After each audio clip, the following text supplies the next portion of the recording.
السلام علیکم ورحمۃ اللہ وبرکاتہ۔ کائنات کی ہر مخلوق، سورج، چاند، ستارے، سیارے، سب حرکت میں ہیں۔ انسان کو بھی ساکن نہیں رہنا چاہیے، کیونکہ یہ فطرت کے خلاف ہے۔ اپنی تعمیر و ترقی کے لیے ہمت کر کے انسان کو آگے بڑھتے رہنا ہے۔ سوال یہ پیدا ہوتا ہے کہ میں کیا کروں، کیسے کروں؟ سب سے پہلے انسان کو اپنی پہچان ہونی چاہیے کہ کون سا کام اس کی طبیعت کے مطابق بہترین ہے اور اس کو شوق اور خوش اسلوبی سے کر سکتا ہے۔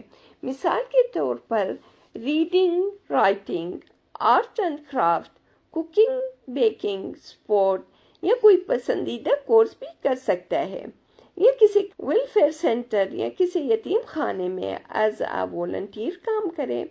سوشل ورک کرنے سے انسان کی شخصیت میں نکھار آتا ہے۔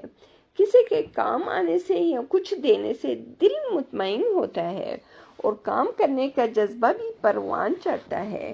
معمولی بھی اچیومنٹ ہو، انسان خوشی محسوس کرتا ہے کہ میں ایک بامقصد اور مفید زندگی بسر کر رہا ہوں۔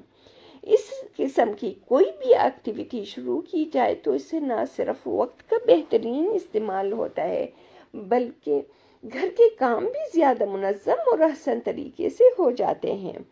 اجر بھی ملے گا اگر نیت یہ ہو کہ اللہ تعالیٰ میری رہنمائی فرمائے کہ میں خود بھی سیکھوں اور دوسروں کو بھی سکھاؤں، خود بھی اچھا مسلمان بنوں اور اپنے اہل خانہ، سوسائٹی اور امت کے لیے بھی مفید ثابت ہوں۔